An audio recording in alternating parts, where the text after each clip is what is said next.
What defines educational equity for a child is to have a strong start with all the provisions necessary to undergird that child's educational experience, to provide a glimpse into a wider world than their home environment so that they can navigate a larger society and take the benefits of a larger society.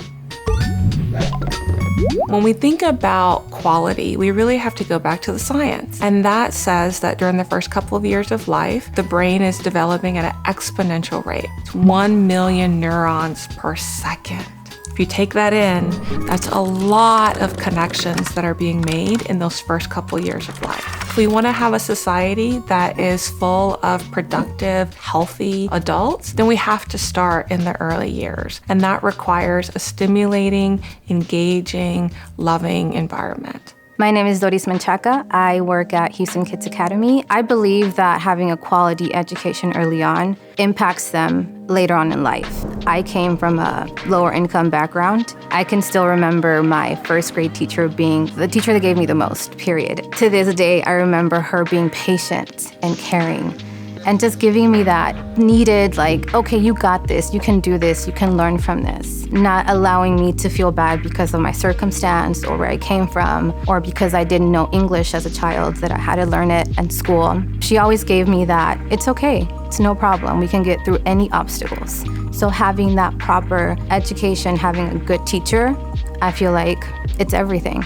It's so important to have this level of quality of education in our marginalized communities because there's so many variables that impact the child. A child in a marginalized community mirrors that of society. Things like disproportionate referrals of African American and minority and poor children to suspension and expulsion in pre-K. The third grade reading proficiency of a child and the lack thereof is how we devise the budgets for future prison beds. So it's very, very important. So I think the pandemic has really exposed a lot of inequities in our society. And remember, equity is defined as having a fair and just opportunity. It doesn't guarantee the outcome, but it means that everyone should have the choice to take advantage of having an equitable outcome. Many families were not able to easily convert to virtual. So while my household has probably too many computers in the household that we were able to very easily assign a computer per child, many families did not. You know, if they had a computer at all, it was one computer that, the adult of the household needed to work. And so we recognized there that, wait a minute, maybe not everybody in our society has a fair and just opportunity to take advantage of an education. I'm seeing my kids stress a lot more than ever. They get sad, they get mad, they cry.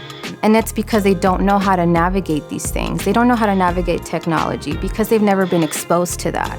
So when you're asking a child to upload a document, how do they know how to upload documents? How do they know how to navigate Teams, Zooms, the hub, all at the same time? People need to have access. And I know oftentimes I'm with my colleagues and they say, well, they all have cell phones, but that doesn't mean that they have connectivity. The pandemic has demonstrated openly the digital divide and the broadband divide between our communities who have and our communities who have not. You've got to make sure that people can access it and to treat that as a fundamental civil right.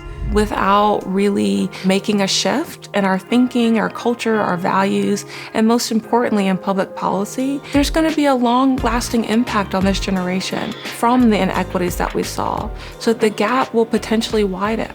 In under-resourced communities are looking for food and shelter first and foremost, and Wi-Fi and things of that nature are secondary. Our educational system has maintained its status quo and not been able to keep up with the needs and the demands to undergird those populations. And so to the extent that it does not shift and change, the results will be dire for our future workplace. Education is one of those entities. If you contradict its traditional system, you are challenged heavily. I believe to the extent that we support those who try and challenge the system and challenge the status quo rather than knock them down or ostracize them or isolate them, we will be further ahead. There has to be someone who disrupts the status quo to the extent that change can open up and be embraced.